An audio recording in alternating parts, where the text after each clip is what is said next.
What's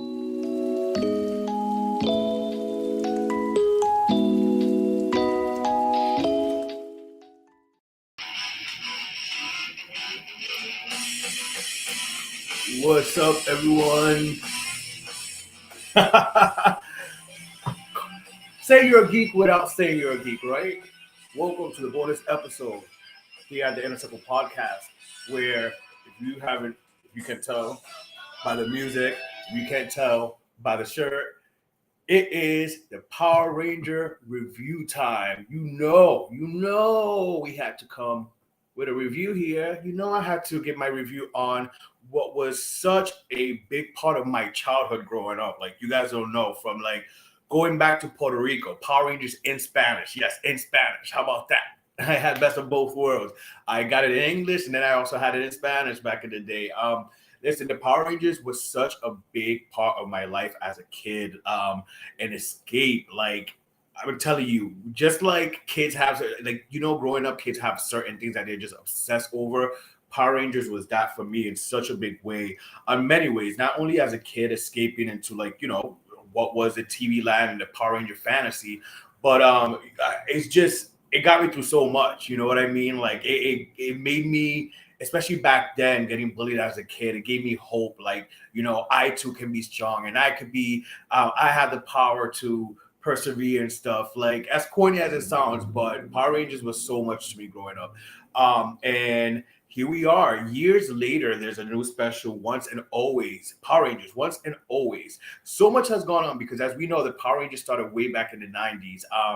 And there's been so many versions of the Power Rangers: Power Ranger Zero, Power Ranger Turbo, Power Ranger, so on and so forth. For me, I stopped watching after Power Rangers in Space, to give my context and my feedback. I stopped watching back then. But as the Power Rangers have continued and I see it, you hear the new versions and such. And here we are now to this movie, Power Rangers Once and Always. So when I heard about this movie coming out and being made, a few things came to mind. I'm like, how, when it comes to storyline, how they gonna, work the storyline? That's one. Two, also the Power Rangers, as we all know, the original Yellow Ranger, Thuy Trang, died back in September 11th of 2001. A lot of people don't know that. And then, unfortunately, as we all know, and the world was rocked, especially the Power Ranger fandom, Jason David Frank took his life back.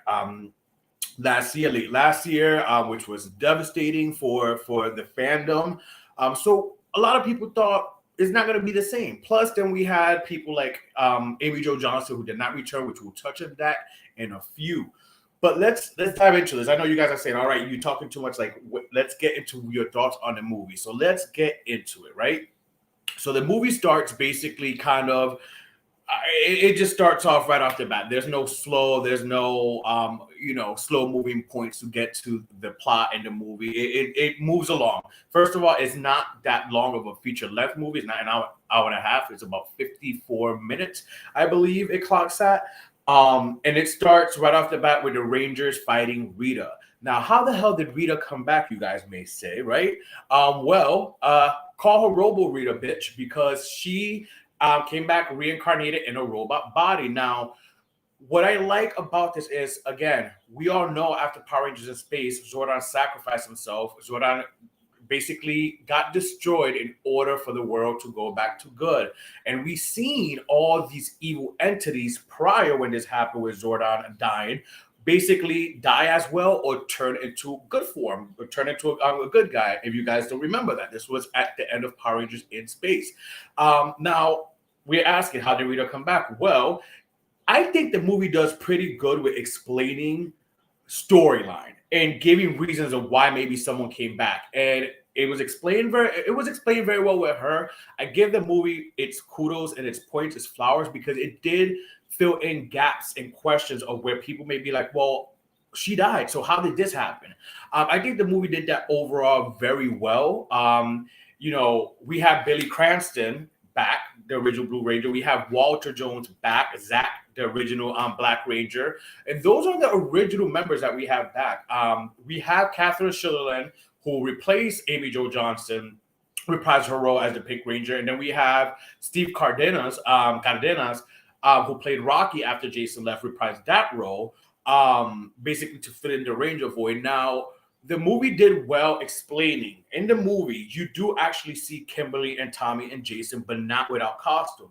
They're captured in the beginning by the monsters. The only monsters that we see back, we don't see the Goldards, we don't see Finster, Babu, but we do see a reincarnation of two old Power Ranger monsters, Slizzard and Minotaur.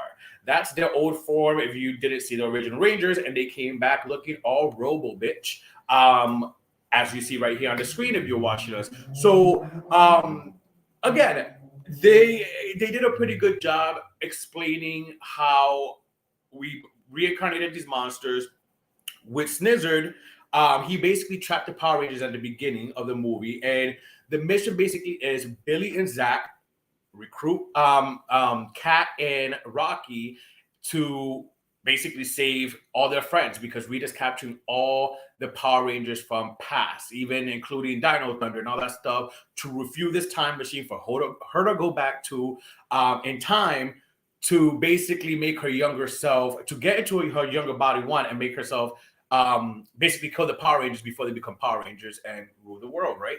So that's basically the whole plot and plan with this. And at the beginning, also, we see something we've never seen in any Power Ranger series, basically, and is a Ranger actually dying. And in the movie, Rita kills Trini. She meant to kill Billy, but Trini goes to save Billy. And gets killed. We've never really seen a Ranger get killed like that on the show, so this was the first time, which made the movie a little more, I wouldn't say darker, but a little more mature in the sense of what it was back watching it as a kid. And then basically, Trini has a daughter, and long story short, Trini's daughter finds out there's no long drawn out thing with that. She finds out pretty early. And as we know and suspected, even from watching the trailer, even if you're Stevie Wonder, we all know that Trini's daughter goes on to become the Yellow Ranger. With that being said, there was a lot of nuggets in the movie that I really enjoyed. From the little throwback of the Rad Bug.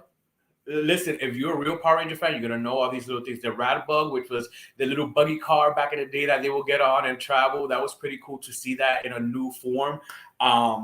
That was cool to see. Of course, we have Alpha, but not Alpha 5. We're all the way to Alpha 9. And that was cool to see, too, how they kept up with it. Because if you remember, after Alpha and Zordon left during Turbo, we got an Alpha 6.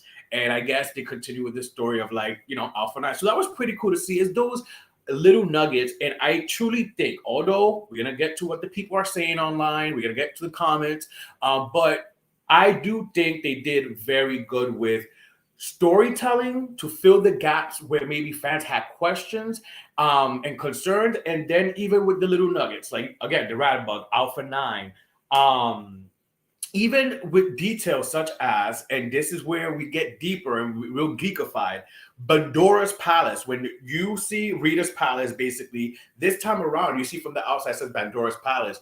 Little quick nugget for you guys. Bandora was actually Rita's name. The Power Rangers actually started from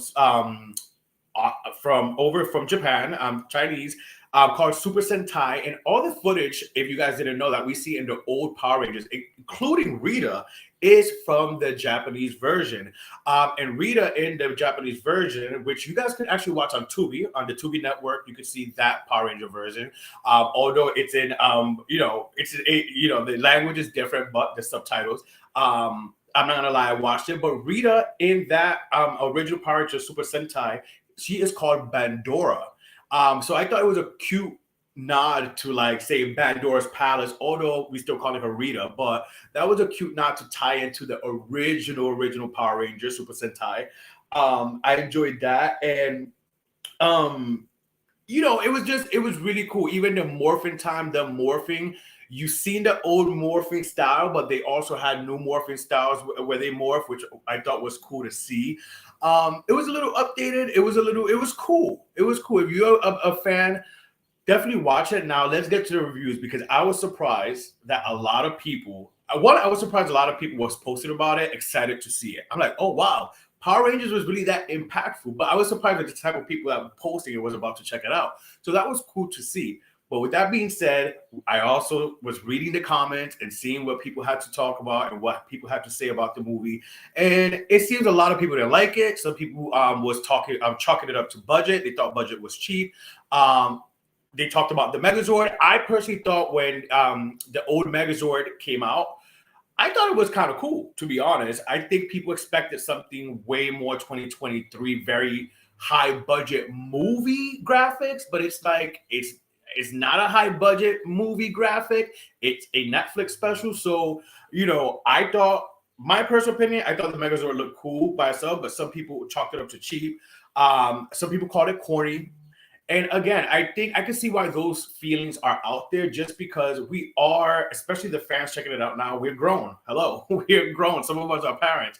So maybe the same feeling that when we were kids or teens or whatever, adolescents watching the Power Rangers and feeling like, oh, this is so cool. Maybe now it's diminished a little dwindled down because we are adults and we've seen, now it could come off corny to us because, again, we're adults.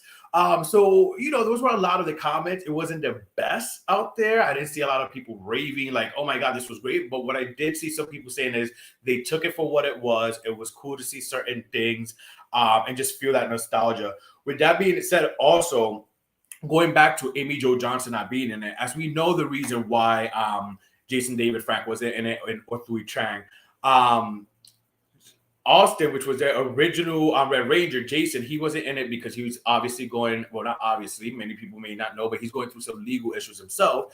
But when it comes to Amy Jo Johnson, she could have made it, but bitches didn't have her money. It all came down to money. And listen, I have a message for Hollywood right now. Y'all need to stop playing with my woman. Y'all need to stop playing with these actresses that are of value, that have brought, a lot to the table. And I'm saying women because the same thing happened to my girl, Neve Campbell, with Scream. I disrespected her with the dollar amount y'all was trying to offer her. And y'all did the same thing with my girl, Amy Jo Johnson. Y'all disrespected her and lowballed her with the dollar amount. And she knows her value.